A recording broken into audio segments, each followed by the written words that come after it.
Hello বন্ধুরা, Gita LLB সিরিয়ালের আজকের এপিসোডে তোমরা দেখতে পাবে প্রিয়ঙ্বদা ফোনে কথা বলতে বলতে যখন ফোনটা কেটে দেবে তখন গীতা এসে বলবে অ্যাডভোকেট অ্যাডভোকেট কথাটি আমি কোথায় যেন শুনেছি। তখন প্রিয়ঙ্বদা বলতে থাকে, যথা শুনেছো শুনেছো, তোমাকে এত ব্যস্ত হতে হবে না, তুমি চলো আমার সাথে রান্না করবে। আর তোমাকে অন্য কিছু করতে হবে না, শুধু কাটাছেঁটা করে দেবে, আমি পুরোটাই করে নেব। তখন বলে, রান্না রান্না তো আমি করতে পারি, আমি খুব সুন্দর রান্না করতাম, সবাই খেয়ে আঙ্গুল চাটতো। তখন প্রিয়ঙ্বদা বলে, কে কে আঙ্গুল চাটতো, কারা প্রশংসা করতো? তারপর গীতা মনে করতে গেলে গীতার মাথায় যন্ত্রণা ওঠে। তখন প্রিয়ঙ্বদা বলে, আচ্ছা ঠিক আছে, চলো তুমি আমার সাথে রান্নাঘরে চলো, তোমাকে এত রেস্ট নিতে হবে না। আর ওইদিকে দেখা যায় যে মেহেক তার বাবাকে বলতে থাকে যে বাড়ির ছেলে গুলি খেয়ে নিখোঁজ, তার বোমাও নিখোঁজ, আর এই সময় তুমি কোর্টে যাবে বাবা? তারপর অগ্নিজিৎ মুখার্জি বলে, হ্যাঁ আমাকে যেতে হবে, আমাকে সব ভোলার জন্য যেতে হবে, আমাকে সব ভুলতে হবে। এই বলে অনিজিৎ মুখার্জি সেখান থেকে যেতে গেলে সেখানে এলিন এসে বলে, জেঠু চলো তুমি কিছু খেয়ে নেবে। তখন অনিজিৎ মুখার্জি বলে, আমার কিভাবে খাবো, আমার যে খাবার উঠছে না মুখ দিয়ে, আমি পারছি না এত কষ্ট সহ্য করতে, আমি পারছি না, আমার স্বস্তিকের জন্য অনেক খারাপ লাগছে, অনেক মন খারাপ হচ্ছে, এই বলে কাঁদতে থাকে অনিজিৎ মুখার্জি। তারপর মেহেক এসে তার বাবাকে বলে, পাপা নিজেকে সামলাও, দেখবে একদিন সব ঠিক হয়ে যাবে, দাদাভাই নিজে আসবে বাড়িতে, আর দেখবে গীতা গীতা দিদি বৌদি ভাইও ঠিক বাড়ি ফিরবে, তুমি এত কষ্ট করো না। তারপর মেহেক আর অগ্নিজিৎ মুখার্জি সবাই কাঁদতে থাকে। কিন্তু তারপরে অনিজিৎ মুখার্জি বলে, সব যা হয়েছে গীতার জন্য হয়েছে, আমি গীতাকে কোনোদিনও ছাড়বো না। তখন মেহেক বলে, এরকম বলো না পাপা, বৌদিভাই এখন অন্তঃসন্তা, এই বলে কাঁদতে থাকে। অন্যদিকে দেখা যায় বড়বাবু বংশীগুন্ডাদের থানায় নিয়ে এসে তাদেরকে বেধড়ক মাপ পেটাতে থাকে এবং বলতে থাকে, বল তোরা গীতাকে কিভাবে মেরেছিস, কখন মেরেছিস, কেন মেরেছিস, কে পাঠিয়েছে, এসব জিজ্ঞাসা করতে থাকে, বল। তারপরে তাদের মাথায় বন্দুক ঠেকিয়ে বলে, বল আমি 3 গুনছি, তার মধ্যে সব সত্যি কথা বলতে, নাহলে কিন্তু আমি এই গুলি করতে একদমও ভয় পাবো না, তাতে আমার চাকরি যাবে তো বলে। তারপর বড়বাবু 3 গুনতে থাকে, তারপর সব কথাই ওরা ভয়ে সব কথাই বলে দেয়।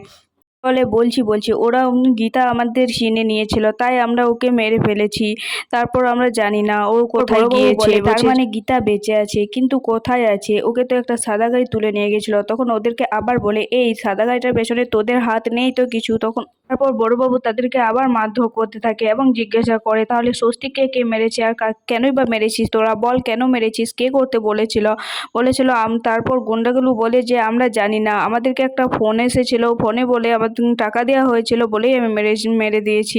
বলছে, ফোন এসেছিল, কে ফোন করেছিল বল, কে তোর দিকে মারতে বলেছিল, কে তোর দিকে টাকা দিয়েছিল? তখন বলে, কাবিয়া ম্যাডাম আমাদেরকে মারতে বলেছিল, তাই মেরে দিয়েছি। বলে, মেরে দিয়েছিস মানে?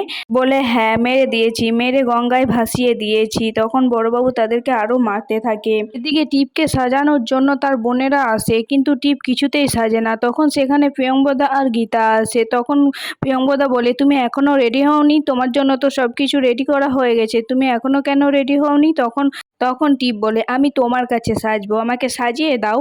তাছাড়াও আমাকে কম কম দামি শাড়িগুলোকে দিয়েছো, আর নিজের আলমারিতে তো অনেক দামি দামি শাড়ি আছে, অনেক গয়না আছে, তার মধ্যে আমাকে এই শাড়িগুলো দিয়েছো? তখন প্রিয়ঙ্বদা বলে, কি বলছিস কি, এটা শাড়িটার দাম জানিস কত? তখন প্রিয়ঙ্বদা যা বলতে থাকে, কত হবে, কম জোর 11,000 টাকা, তোমার আলমারিতে তো এর থেকেও আরো দামি দামি শাড়ি আছে আর অনেক গয়না আছে। তখন দীপ বলতে থাকে, এখন তো সোনার অনেক দাম বেড়েছে, তাই বুঝি সোনা দিতে তোমার কষ্ট লাগছে?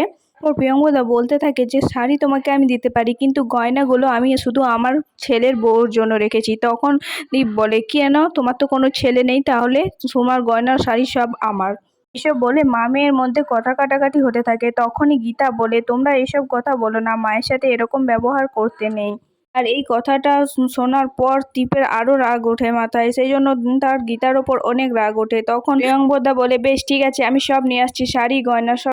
প্রিয়ঙ্বদা সেখান থেকে চলে যায়। তারপর কিছুক্ষণের মধ্যে সেখানে অগ্নিজিৎ মুখার্জি চলে আসে এবং কেউ এসে একজন বলে যে অ্যাডভোকেট অগ্নিজিৎ মুখার্জি এসেছে। তখন গীতা এসে প্রিয়ঙ্বদাকে বলে যে মা। প্রিয়ঙ্বদা মা ডাক শুনে অবাক হয়ে যায় এবং জিজ্ঞেস করে, তুমি আমাকে মা বললে? তখন গীতা বলে, হ্যাঁ তুমি তো আমার মায়ের মতোই। বলে, আচ্ছা ঠিক আছে, তুমি যে এসেছে তার জন্য জল চা নিয়ে যাও, আমি আসছি। এই বলে অগ্নিজিৎ মুখার্জির জন্য চা নিয়ে যায়। আর তখনই অগ্নিজিৎ মুখার্জিকে বড়বাবু ফোন করে বলে যে স্বস্তিককে মেরে গঙ্গায় ভাসিয়ে দিয়েছে গুন্ডারা। এটা শুনে অগ্নিজিৎ মুখার্জি সেখান থেকে চলে আসে। গীতা পেছন দিক থেকে অনেক ডাকতে থাকে, কিন্তু অগ্নিজিৎ মুখার্জি শুনতে পায় না।